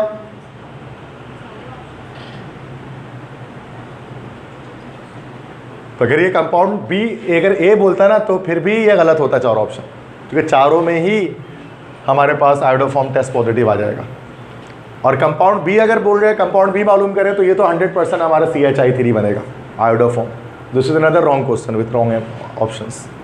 ठीक है, ये तो सीधा साधा गलत जवाब आंसर सवाल है, कॉमन से, जिसको बेसिक केमिस्ट्री या जिसको भी पता गलत लिखा भाई सवाल। ठीक है, तो इतने रॉन्ग कैसे बना दिया मुझे समझ में नहीं आया, पता नहीं, मुझे क्या पता। मैं वीडियो बना रहा हूँ, देखो क्या पता लोग फैला दें तो कर भी दें। 85 है, जो कि अक्सर टीचर नहीं बनाते, मैं बना रहा हूँ उसको ना, एक्सप्लेन कर रहा हूँ कि क्या गलत है क्या नहीं है। ठीक है, तो सीधा गलत जवाब है। नेक्स्ट है 85, मतलब आप होते आप भी क्या करते हैं अपनी जगह पर, तो आप भी गलती करते हो और क्या करके आते हैं। सेलेक्ट द कार्बोक्सिलिक एसिड, तो आसान है, तो अभी देखो ये आसान सवाल आ गया, हाईएस्ट मेल्टिंग पॉइंट, बड़ी चेन तो हाईएस्ट मेल्टिंग पॉइंट, तो डी ऑप्शन हो गया। तो इस तरह के सवाल तो समझ में आता है ना भाई, सही है। ठीक है, नेक्स्ट देखते हैं 86, identify the following compounds having shortest bond length. अब सबसे शॉर्टेस्ट बॉन्ड लेंथ हमारे पास इनमें से किसमें होती है, जिसमें सबसे ज़्यादा पोलर जो बॉन्ड होता है ना वो सबसे शॉर्टेस्ट बॉन्ड लेंथ रखता है। अब देखो मिथाइल अमाइन में NH बॉन्ड मिलेगा आपको पोलर में, फॉर्म अमाइड में, इसमें भी आपको NH बॉन्ड मिलेगा, फॉर्मिक एसिड में OH बॉन्ड मिलेगा और इथेनॉल में OH बॉन्ड मिलेगा, सब में दोनों में OH बॉन्ड मिलेगा। वैसे तो देखा जाए तो C और D दोनों में OH बॉन्ड है, और OH बॉन्ड हमारे पास शॉर्टेस्ट बॉन्ड लेंथ रखता है और हाईएस्ट बॉन्ड एनर्जी रखता है ये। लेकिन इसमें फिर भी हम कोई कॉन्सेप्ट बना सकते हैं अगर बनाना चाहें अगर, तो वैसे गूगल करोगे तो बोलेगा कि दोनों बॉन्ड लेंथ सेम है, फॉर्मिक एसिड और इथेनॉल का। चैट GPT से पूछोगे तो वो भी यही बोलेगा दोनों का सेम है बॉन्ड लेंथ। लेकिन फिर भी अगर मैं खींच खाच के आंसर निकालना चाहूँ तो इसका क्या तरीका होगा कि ये हमारे पास इथेनॉल हमारे पास हो गया CH3, C, उसके बाद ये हमारा OH हो गया, ये H2। ठीक है, अब यहाँ पर ये है कि ये जो बॉन्ड है OH का बॉन्ड, ये वाले बॉन्ड की बात करें ना OH की, अब हम कह सकते हैं कि ऑक्सीजन यहाँ इलेक्ट्रोनेगेटिव है तो इलेक्ट्रॉन पेयर को खींचेगा ज़्यादा, तो ये हमारे पास थोड़ा बॉन्ड लेंथ और कम हो जाएगा फॉर्मिक एसिड का। जबकि यहाँ पर हमारे पास एक ही जो है वो हमारा इलेक्ट्रोनेगेटिव एलिमेंट है, यहाँ पर 2 है, तो ये बॉन्ड लेंथ को और कम करेगा, तो डी ऑप्शन हम लगा सकते हैं, C ऑप्शन फॉर्मिक एसिड। लेकिन ये थोड़ा मैं आंसर निकाला, वरना तो C और D दोनों करेक्ट हो सकता था इसमें, क्योंकि दोनों में OH नहीं, लेकिन हम कर सकते हैं इसको, कुछ तो लॉजिक बन जा रही है ना, मतलब एग्जैक्ट गलत नहीं है सवाल, ये घुमा फिरा के थोड़ा सा डेप्थ में जाके आंसर निकाल सकते हैं कि C निकल गया, बट इतना बच्चा दिमाग लगाएगा कैसे, सवाल तो ये है। ठीक है, वो तो मैंने लगा दिया कि भाई डबल ऑक्सीजन था तो उसने खींच लिया इलेक्ट्रॉन को, तो पोलरिटी ज़्यादा यहाँ पर क्रिएट हो गई, तो इस वजह से इसका बॉन्ड लेंथ ज़्यादा शॉर्ट हो गई। सही है, तो बस C ऑप्शन ही करेक्ट होना चाहिए इसमें, अगर हुआ तो आंसर की में भी यही आएगा। 87 है, identify the alkyne which give only one type of aldehyde upon ozonolysis. मतलब वो अल्केन आइडेंटिफाई करे जो सिर्फ एक ही तरह के एल्डिहाइड देगा ओजोनोलाइसिस पर। अब ओजोनोलाइसिस किसे कहते हैं आपको पता है, हमने पढ़ा है, न्यू बुक के अंदर है ये। ओजोन से रिएक्शन कराता है अल्कीन का, वैसे हमने सिर्फ इथीन का ही कराया है। जैसे कार्बन डबल बॉन्ड, कार्बन है, यहाँ से बॉन्ड तोड़ेंगे तो एक कार्बन वाला कार्बोनाइल कंपाउंड में कन्वर्ट हो जाएगा, तो यहाँ पर क्या होगा, दो मॉलिक्यूल हमारे पास किसके कन्वर्ट हो जाते हैं, फॉर्मल्डिहाइड के।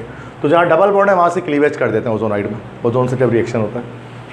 तो कह रहे हैं कौन सा अल्कीन है जो सिर्फ एक ही तरह का एल्डिहाइड देगा ओजोनोलाइसिस पर। अब देखो 1-पेंटीन देखेंगे, अगर ये 1-पेंटीन है, यहाँ से तोड़ेंगे बॉन्ड को तो ये तो हमारा फॉर्मल्डिहाइड मिल जाएगा,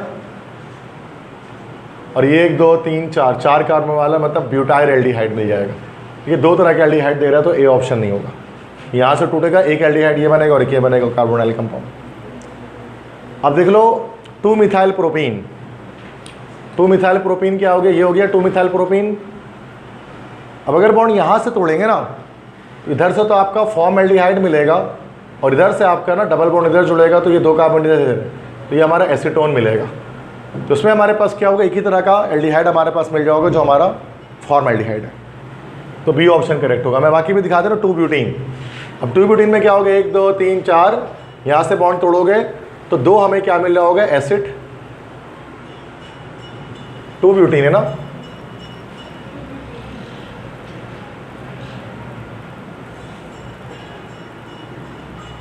टू ब्यूटीन है, ओके दिस इज 2-ब्यूटीन।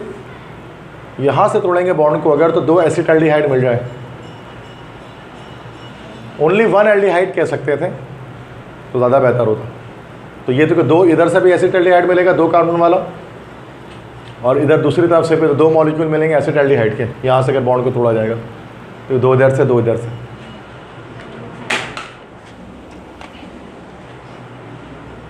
अच्छा, इस तरह से 2,3 डाइमिथाइल 2-ब्यूटीन को अगर हम तोड़ते हैं, 2,3 डाइमिथाइल 2-ब्यूटीन, सॉरी 2,3 डाइमिथाइल ब्यूटीन है ना, 1 2 3 4, ओके। यहाँ पर क्या होगा कि इधर पर जब हम तोड़ेंगे तो 2 एसीटोन मिल जाएगा। ओनली 1 एल्डिहाइड कह सकते थे ना, 1 टाइप ऑफ एल्डिहाइड तो हमारे सी में भी हमें मिल जाए ना, इधर से तोड़ रहे हैं। डी में तो 2 एसीटोन मिल जाए हमें, डी में यहाँ पर हमें 2 एसीटोन मिल जाए, यहाँ पर हमें 2 अलग अलग टाइप के एल्डिहाइड मिल जाए। सी में भी हमें 2 एल्डिहाइड सेम टाइप के मिल जाए। मतलब यहाँ पर ओनली 1 एल्डिहाइड कहना मकसद होना चाहिए था ना, कि वो कौन सा सिर्फ एक ही एल्डिहाइड देगा ओजोनोलाइसिस पर। तो फिर वो हमारा ये बी ऑप्शन होगा, ओनली 1 एल्डिहाइड होना चाहिए था यहाँ। 1 टाइप ऑफ एल्डिहाइड तो आपको यहाँ पे भी मिल रहा है, सी में भी मिल रहा है, 2 आपको एसिटाल्डिहाइड मिल जाए तो 1 टाइप ऑफ एल्डिहाइड ही मिल जाए, ठीक है। तो इसका बी ऑप्शन होना चाहिए। तो ये भी सवाल में इसमें थोड़ा सा मसला, ठीक है। क्वेश्चन इसमें 87 में 88 देखें, identify the correct increasing order of reactivity of carbonyl compound towards nucleophilic addition. तो रिएक्टिविटी पूछी जा रही है कार्बोनाइल कंपाउंड के न्यूक्लियोफिलिक एडिशन में। तो अब आपको पता है कि एसीटोन मतलब जो हमारा कीटोन्स होते हैं वो ज़्यादा रिएक्टिव होते हैं एल्डिहाइड्स के मुकाबले में, एल्डिहाइड्स के कंपैरिजन में। और एल्डिहाइड्स में भी जिनके पास लेस नंबर ऑफ कार्बन होते हैं वो ज़्यादा रिएक्टिव होते हैं, ठीक है। अब क्या हो जाएगा, HCHO कम रिएक्टिव है, तो ये तो हो ही नहीं सकता ना। HCHO फॉर्मल्डिहाइड सबसे ज़्यादा रिएक्टिव है, सबसे कोने में होना चाहिए, सी भी नहीं हो सकता। अब या तो बी है या तो डी है, ठीक है। क्योंकि ये हमारे पास आ गया एल्डिहाइड, एसिटाल्डिहाइड, ओके नहीं, डी ऑप्शन करेक्ट होगा ना। मतलब जो हमारा ये प्रोपाइल एल्डिहाइड है या प्रोपानाइल लेस रिएक्टिव होता है एसीटोन से, एसीटोन लेस रिएक्टिव होता है एसिटाल्डिहाइड से, एसिटाल्डिहाइड लेस रिएक्टिव होता है फॉर्मल्डिहाइड से। तो ये हमारा ये हो गया, डी ऑप्शन हो गया इसके जो रिएक्टिविटी ऑर्डर है कार्बोनाइल कंपाउंड्स की टुवर्ड्स न्यूक्लियोफिलिक एडिशन, क्योंकि न्यूक्लियोफिलिक एडिशन ही करता है ये। 89 कह रहे हैं Bakelite is form upon polymerisation of. Bakelite जो है वो किसकी पोलीमराइजेशन से बनता है, फॉर्मल्डिहाइड, और ये हमारा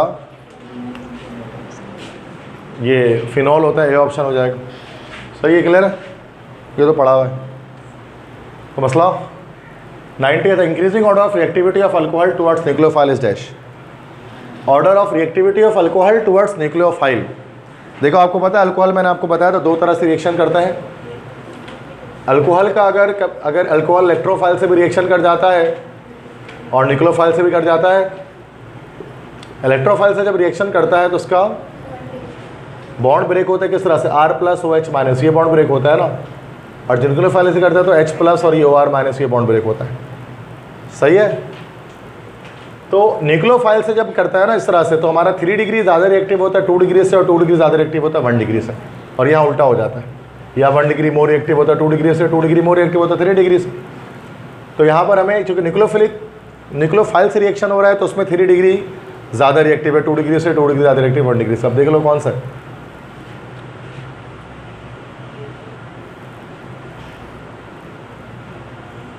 टू मिथाइल 2 पेंटानोल, अभी कौन सा डिग्री है, 1 2 3 4 5, 2 पर मिथाइल 2 पर पेंटानोल, सही है 3 डिग्री है। ये लेस रिएक्टिव होगा, नहीं ये तो गलत हो गया। 2 मिथाइल 2 पेंटानोल 3 डिग्री है, मोर रिएक्टिव होगा किससे, 3 मिथाइल 2 पेंटानोल, 1 2 3 4 5, 3 पर मिथाइल और 2 पर पेंटानोल, ये आ गया 2 डिग्री आ गया। ये अल्फा कार्बन के दो तरफ रेडिकल, 2 मिथाइल 1 पेंटानोल, 1 2 3 4 5, 2 पर मिथाइल और 1 पर पेंटानोल, ये आ गया हमारा 1 डिग्री। ओके, तो बी ऑप्शन करेक्ट हो गया इसमें, समझ गए। तो ये चूंकि न्यूक्लियोफाइल से रिएक्शन हो रहा है तो सूरत में हमारा जो है वो 3 डिग्री मोर रिएक्टिव है 2 डिग्री या 1 डिग्री के मुकाबले में। तो मसला सही क्लियर है। अब फिर मैंने पता नम्स का लेवल जाहिर सी बात है कि MD-CAT के लिहाज से टफ है, और उसमें मुश्किल और MCQs भी गलत आ गए कुछ, तो और टफ हो गया इस वजह से। नम्स तो वैसे भी टफ होता है MD-CAT से, तो MD-CAT इससे आसान रहता है, इतना मुश्किल नहीं रहता है, वरना तो कोई भी पास नहीं कर पाए, आसान सी बात है। तो ये चीज़ है कि, लेकिन इसमें भी जिसका कॉन्सेप्ट अच्छा है तो वो कर लेगा, लेकिन इतना बहुत कम बच्चे होते हैं जिनका कॉन्सेप्ट केमिस्ट्री में इतना अच्छा हो, ये वो हर चीज़ को बहुत मतलब गलत आंसर को भी पहचान ले वो, और उसमें अपने कोशिश करें कि नियरेस्ट करेक्ट आंसर तक जाने की, तो ये नहीं होता। 91 है the most reactive alcohol towards Lucas reagent. ये लुकास रिएजेंट आपको पता है कि ये हमारा क्या होता है, दिस इज क्या होता है लुकास से, ZnCl2 होता है ना HCl के साथ, ये हमारा होता है लुकास रिएजेंट। अब इसमें न्यूक्लियोफाइल ही अटैक कर रहा होता है ना, न्यूक्लियोफाइल से ही रिएक्शन कर रहा होता है अल्कोहल लुकास रिएजेंट में। तो उस सूरत में क्या होगा, हमारे पास 3 डिग्री जो है वो मोस्ट रिएक्टिव होगा। 3 डिग्री कहाँ है, ढूंढ लें 3 डिग्री इसमें से, ये होगा D 1 ब्यूटानोल, नहीं C होगा 2 मिथाइल 2 ब्यूटानोल, ये हमारा 3 डिग्री है। क्लियर है, पता लगना कैसे है तो मसला आगे बढ़े। तो ये ज़्यादा लुकास रिएजेंट से ज़्यादा फास्ट रिएक्शन ये करेगा, तभी टर्शरी अल्कोहल जो है वो फ़ौरन से PBT की फॉर्मेशन कर लेता है, टर्बिडिटी बना लेता है ना, फास्टेस्ट टर्बिडिटी बनती है ना लुकास रिएजेंट टेस्ट में। 92 the most readily sulphonated compound is dash. सबसे जल्दी सल्फोनेशन किस में होगी, जिसमें कोई ऑर्थोपाइल डायरेक्टर मौजूद होगा या फिर जिसमें कोई एक्टिवेटिंग ग्रुप का इलेक्ट्रोफाइल मौजूद होगा। टॉलुइन हो जाएगा, बिल्कुल सही। क्योंकि टॉलुइन में क्या है कि बेंजीन के साथ आपको पता है कि उसके अंदर CH3 ग्रुप अटैच है। अब CH3 ग्रुप जो है ना वो क्या करता है, इलेक्ट्रॉन पेयर इसको प्रोवाइड करके मोर रिएक्टिव कर देता है। तो जो सबसे ज़्यादा तेज़ी से सल्फोनेशन हो सकती है, अब क्लोरोबेंजीन में क्या है कि Cl हमारा डीएक्टिवेटिंग है, नाइट्रो भी डीएक्टिवेटिंग होता है। तो एक्टिवेटिंग ग्रुप हमारे क्या है, CH3 है। ये ओल्ड बुक में था हमारे, activating group deactivating group. New book वाले सिर्फ ऑर्थोपैरा और मेटा डायरेक्टर जानते हैं बस। लेकिन इसमें हम ये देखते हैं जो ऑर्थोपैरा डायरेक्टर होता है वो ज़्यादातर मतलब हैलोजेंस को छोड़कर वो सारे एक्टिवेटिंग ग्रुप से चालू रखते हैं, जो बेंजीन रिंग को एक्टिवेट करते हैं, मोर एक्टिव बनाते हैं। पता है ये सबको बात है। तो बस ये याद रखना है कि जो रेडिकल होता है वो एक्टिवेटिंग ग्रुप है, तो डी ऑप्शन करेक्ट हो गया। चूँकि इलेक्ट्रॉन पेयर डोनेटिंग ग्रुप है, इलेक्ट्रॉन पेयर डोनेट करते हैं, EDG है ना, ये इलेक्ट्रॉन डोनेटिंग ग्रुप है ये, तो EDG है तो एक्टिवेट करेगा बेंजीन को इलेक्ट्रॉन पेयर देकर। तो ये सही ऑप्शन है, डी ऑप्शन, ठीक है। जो सही है बेटा वो सही है, डायरेक्ट पता लग जाता है। जहाँ ऑप्शन में मसला है वहाँ हर कोई परेशान होगा। अब ये भी मुझे आसान सवाल नहीं है, लेकिन मुझे पता है ना कॉन्सेप्ट बनता है इसका, उसका ये आंसर आ गया। भले आपको नहीं आ रहा हो सर, पता नहीं कैसे लगा दी, है आंसर इसका ये, आप गूगल कर लो यही आ जाएगा।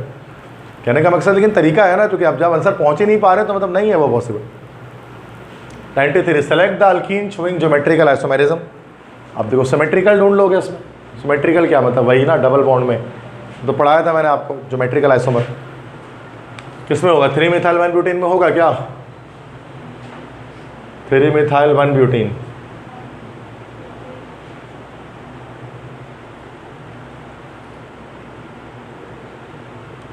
नॉट पॉसिबल, नहीं पॉसिबल है, तो ए में तो नहीं होगा, बी में होगा मिथाइल साइक्लोपेंटेन, नहीं चूंकि मिथाइल साइक्लोपेंटेन एक ही है, साइक्लोपेंटेन लगा दिया और एक तरफ मिथाइल लगा दिया तो उसमें नहीं होगा, दूसरी तरफ भी होना चाहिए था, तो ये भी नहीं है। सी है 2,3 डाईमिथाइल 2 ब्यूटीन, 1 2 3 4 2 ब्यूटीन 2,3 डाईमिथाइल हो गया इसमें ऑप्टिकल वो ज्योमेट्रिकल, इससे पॉसिबल है ना बेटा, डबल बॉन्ड है और इधर एक हाइड्रोजन इधर एक हाइड्रोजन, तो ऊपर नीचे करेंगे सिस ट्रांस हो जाएगा ये, तो सी ऑप्शन, ये भी आसान है, ये तो पूरा सिखाया मैंने आपको कैसे निकालते हैं, तो जो 1000 MCQs की सीरीज़ है मेरी उसके अंदर है, आप ही की क्लास में रिकॉर्ड हुआ है लेक्चर हो ज्योमेट्रिकल आइसोमेरिज्म वाला, बहुत सारा आपकी क्लास में नहीं भी हुआ है, कुछ आपकी क्लास में हुआ है, क्योंकि 5 टोटल लेक्चर है 2-2 घंटे के, सब तो आपकी क्लास में नहीं किया मैंने रिकॉर्ड। सही क्लियर है, डी में नहीं चेक कर रहा, डी नहीं होगा। 94 है trend in ionisation energy of group 1 elements is increasing order available dash. Group 1 कौन सा होता है, ग्रुप 1 एलिमेंट तो नहीं है ये 3rd पीरियड के एलिमेंट्स हैं, तो बड़ी सिंपल है ना, आसान सी बात है यार, सोडियम रहा, मैग्नीशियम रहा, एल्यूमिनियम रहा, सिलिकॉन रहा, लेफ्ट से राइट जाएंगे तो आईपी इंक्रीज होगी, बता दो, ये ऑप्शन हो जाएगा, सिंपल, ठीक है। नेक्स्ट है पहला metal carbonate is heated at 100 degree centigrade, which of the following compound will readily decompose.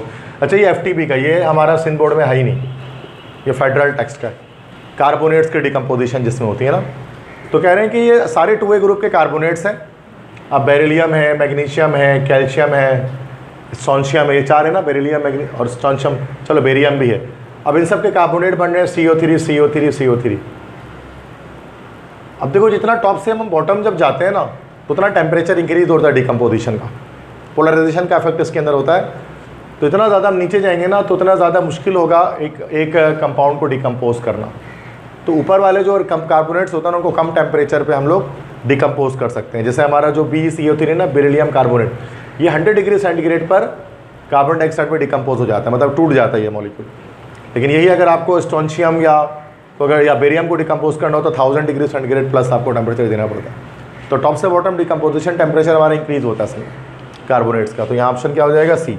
ये सिंध बोर्ड में नहीं है, फेडरल है टोटल, तो डायरेक्ट याद करना पड़ेगा, क्योंकि फेडरल में कुछ चीज़ें अलग भी हैं हमारे बुक से, जैसे ये टॉपिक है अलग है कार्बोनेट्स का, तो मसला सही है। बस ये हमारे केमिस्ट्री के सारे MCQs हो गए, 95 तक आते हैं, समझ में आ गया। अब इंग्लिश के भी मैं ज़रा करा देता हूँ, कुछ टाइम है हमारे पास। अब इंग्लिश का भी ना बड़ा अलग सा MCQs आया ना इसका, ये भी थोड़ा मैं जब सॉल्व कर रहा था ना, चंद MCQs सही हैं एंड के, क्योंकि ये MCQs उन्होंने ना पूरा ग्रामेटिकल वो नहीं होता, डेफिनेशंस पर बना दिया उन्होंने, जबकि फंक्शनल इंग्लिश आनी चाहिए थी, जबकि इसमें जो इंग्लिश बनाई गई है वो डेफिनेशन वाइज बनाई गई है, जो किसी भी तौर पे सही नहीं होता है ना, मतलब आप इसको स्पॉटिंग एरर, सेंटेंस कंप्लीशन, ये सब बनाना चाहिए, ये उन्होंने कुछ और ही बना दिया ना, ग्रामर जैसे नहीं होता जो बच्चों में पढ़ते हैं, डेफिनेशन वाइज ये बना दिया। जैसे देखो 136 है कि the plane ought to be taking off in a minute, the underline word is dash. अभी आउट टू क्या है ये पूछ रहे हैं ना, अंडरलाइन वर्ड क्या है इन चारों में से, लिंकिंग वर्ड है, मॉडल ऑक्सिलरी वर्ब है, हेल्पिंग वर्ब है, फाइनाइट वर्ब है, तो ये इस तरह के MCQs आ गए। तो ये तो आपको पता है, ये नहीं पता किसी का आउट टू क्या है इन चारों में से, चलो मैं बताता हूँ, ये मॉडल ऑक्सिलरी वर्ब है, बी ऑप्शन। मॉडल वर्ब्स जिनको हम कहते हैं, can, could, may, might, must, would, should, ought to, सुना ये सारे, can, could, may, might, must, would, should, ये सब मॉडल वर्ब होते हैं ना, मॉडल वर्ब्स, तो मॉडल ऑक्सिलरी वर्ब जिनको हम कहते हैं। तो इस तरह के MCQs आए ज़्यादातर। मैं बड़ा उसको सॉल्व करते हुए मैं हंस रहा था, मैंने बोला यार ये क्या दे दिया इन्होंने, ये तो बच्चों को देते हैं, लेकिन भूल जाता है ना इंसान, वो बचपन की डेफिनेशन आज थोड़ी ना याद है हमें कि कौन सा वर्ब है, ये कौन सा वर्ब है। हमें आज सिर्फ यूजेज पता है, इस्तेमाल करना आता है, लेकिन डेफिनेशन का नाम ढूंढना पता है कौन सा वर्ब है कौन सा नहीं है। ये छोटे में पढ़ा होगा आपने स्कूल लाइफ में, ऐसे ही है ना, देना नहीं चाहिए ये मेरे नज़दीक, तो आपको डायरेक्ट यूजेज देना चाहिए, वोकैबलरी, सिनोनियम, ये सब चीज़ें सही रहती हैं, क्योंकि बहुत आसान है। ऐसा होता तो बच्चा बस यही पढ़ के जाए, during the heavy rain the sky grew dark, the underline verb is dash. Heavy rain के दौरान जो स्काई, जो आसमान था वो डार्क हो गया, तो अंडरलाइन वर्ब ये ग्रीव क्या है? Non finite, transitive, ditransitive, linking.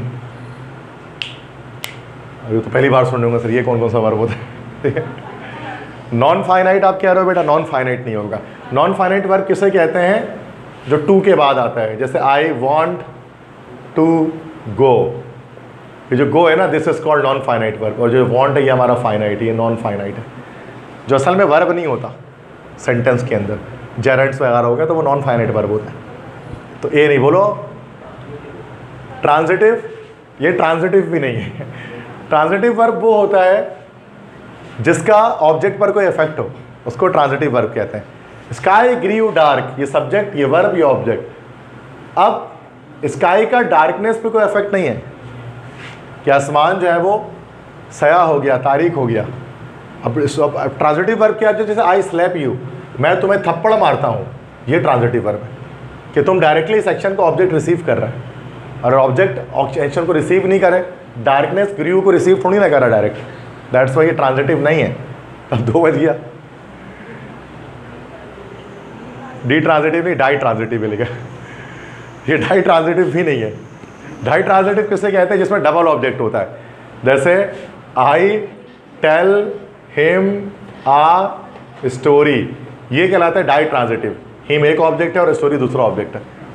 जैसे I give him a book, अब तो क्या फ़ायदा बता के। This is a linking verb. Linking verb helping verb को नहीं बोलते हैं। लिंकिंग वर्ब जो लिंक करता है सब्जेक्ट को ऑब्जेक्ट के। स्काई ग्रीव डार्क, स्काई को डार्कनेस के साथ लिंक कर रहा है ग्रीव, तो ये लिंकिंग वर्ब कहलाता है। जैसे she is growing old, the earth is getting hot, ये कहलाता है लिंकिंग वर्ब। ठीक है, तो अब सोचो जिससे टेस्ट दे रहा होगा तो परेशान हो गया होगा कि ये क्या चल रहा है। तो ये आता नहीं है ना, ये कभी आता है टेस्ट में, कभी पास पेपर सॉल्व किया, कभी आया ये सब? किसी पास पेपर में नहीं आया कभी आज तक। ये पहली बार ज़िंदगी में ऐसा MCQs में देख रहा हूँ जो इंग्लिश में आ रहे हैं। ठीक है, ये तो स्कूल में देते हैं बच्चों को। सही है, आगे बढ़ते हैं। 138 same, his courage brought him honour, the underline verb is dash. अब ये तो मैंने आपको सिखा दिया अभी बेटा, ब्राउट हिम ऑनर। अब देखो ब्राउट के बाद हिम एक ऑब्जेक्ट है और ऑनर दूसरा ऑब्जेक्ट है, डबल ऑब्जेक्ट आ गया तो यह आ गया डाई ट्रांजिटिव, ये डाई ट्रांजिटिव। तो डाई ट्रांजिटिव जिसमें 2 ऑब्जेक्ट लगे होते हैं एक ही सेंटेंस में। कोई मसला? तो अब ये देख लो, वैसे इतना मुश्किल नहीं है, बट पता तो होना चाहिए ना कि स्टूडेंट को कि ये क्या होता है। अब मैंने बोला डाई ट्रांजिटिव क्या होता है, 2 ऑब्जेक्ट आ गया, ये उस वक्त ना पता होता है। पढ़ने के ज़्यादा आसान है ऐसे तो करना, बट पहले से पता होना चाहिए इसके लिए कि आने वाला क्या है। बच्चे तो स्पॉटिंग एरर और सेंटेंस कंप्लीशन करके गए होंगे, वोकैबुलरी, सैरोडियम, मेंटोरियम, तो आ ही नहीं रहा। बच्चे हर कोई यही करके जाता है, और क्या करके जाता है इंसान इंग्लिश में, और हर टेस्ट में आता भी यही सब है। नेक्स्ट देखो दोबारा से ऐसे, the teacher assign the students an assignment to be completed during vacation, underline verb is dash. अब देखो सेम वही है, डबल ऑब्जेक्ट है, स्टूडेंट और असाइनमेंट, तो डाई ट्रांजिटिव। तो इतना आसान है, कोई मुश्किल बात नहीं।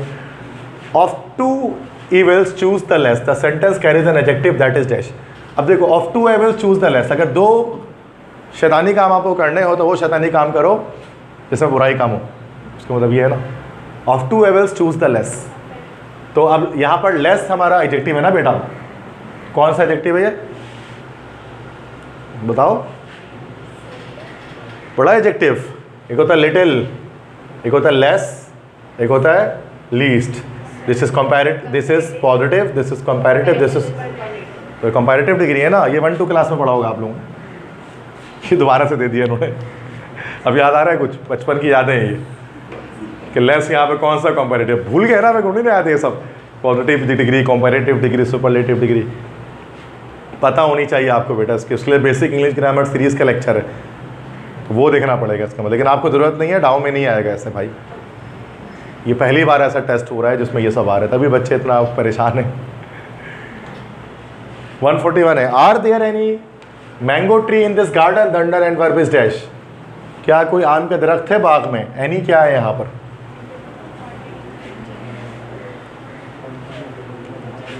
देखो सम, एनी, एवरी, क्या है ये? कोई किसका मतलब है ना, any, any one, anybody, anything, ये सब हमारे पास जो है ना वो इंडेफिनिट प्रोनाउन होता है। ये इंडेफिनिट प्रोनाउन कहलाता है, जिसमें some, someone, somebody, something, anyone, anybody, anything, everyone, everybody, everything, no one, nobody, nothing. ठीक है, ये सब हमारे पास जो है वो इंडेफिनिट प्रोनाउंस कहलाते हैं, प्रोनाउन के टाइप है ये। तो ये सी ऑप्शन होगा इसमें। नेक्स्ट है, this is the very thing we want, the underline word is dash. बिल्कुल ये वही चीज़ है जो हमें चाहिए थी। और वेरी से मुराद यहाँ पर क्या है? Emphatic pronoun, emphasizing adjective, reflexive pronoun, exclamatory adjective. क्या? वेरी, वेरी मतलब यहाँ बहुत नहीं है, एक तो वेरी बहुत होता है, यहाँ वेरी मतलब वही, कि this is the very thing we want, ये वही चीज़ है जो मुझे चाहिए थी। ये एम्फेसाइजिंग एडजेक्टिव है, एम्फेसाइजिंग, इसमें एम्फेसाइज कर रहे हैं ना एक चीज़ पर, जोर दे रहे हैं। तो मतलब ये भी कह सकते this is a thing we want, ये वही चीज़ है जो हमें चाहिए, लेकिन वेरी थिंग में एम्फेसाइज करें कि ये बिल्कुल वही चीज़ है एग्जैक्ट जो हमें चाहिए थी, तो ये एम्फेसाइजिंग एडजेक्टिव कहलाता है, एम्फेसाइज कर रहे हैं। बी ऑप्शन सही है बेटा। 143, don't be in such a Hari, the sentence contains an adjective of dash. अब यहाँ जो सच है ना, सच एक एडजेक्टिव है, कौन सा एडजेक्टिव है? इतनी ज़्यादा जल्दी में मत रहो, इतनी ज़्यादा, अब ये क्वांटिटी बता रहे हैं ना, सच आ रही, तो एडवर्ब ऑफ, तो ये एडजेक्टिव ऑफ हमारे पास क्वांटिटी है, तो क्वांटिटी बता रहा है किसी चीज़ की। सच बता, such a big ball, such a big room, quantity कहते हैं ना इसमें। 144 है। अब यहाँ से आ रहा है जो हमारा बेसिक सवाल आना चाहिए था, वो ये सब सवाल है वो, कि ही dash home from work regularly since he joined his office. अब पास परफेक्ट कंटिन्यूअस टेंस लगाना है, तो क्या हो जाएगा? अब देखो, अभी सब बता दोगे तुम लोग, यही सब आता है ना एंट्री टेस्ट में। डी ऑप्शन लगा दोगे, हीट बीन टॉकिंग वॉकिंग। अब देखो ये भी बता दोगे, all desire wealth and some acquire it, the sentence exemplifies dash tense. कौन सा टेंस है? प्रेजेंट इंडेफिनिट है, हर किसी को दौलत की चाहत है, लेकिन कोई लोग उसको अचीव कर पाते हैं, तो ये एक रिपीटेड एक्शन है, सही है, प्रेजेंट इंडेफिनिट टेंस है ना ये, present simple. Choose the incorrect structure, ये भी बता देंगे आप। ये सब्जेक्ट वर्ब अग्रीमेंट का मसला इसके अंदर है। बताए इनकरेक्ट सेंटेंस कौन सा इन चारों में से, किसका स्ट्रक्चर यहाँ डिफरेंट है? मतलब इनकरेक्ट है,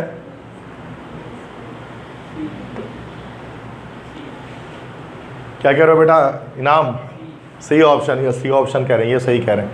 the wages of sin, wages यहाँ पर हमारे पास क्या है? प्लूरल है, तो यहाँ इसके बजाय क्या आना चाहिए था? Are. The wages of sin are death, इस डेथ नहीं होगा, वेजेस है ना, तो ये वेज की प्लूरल है, सही है।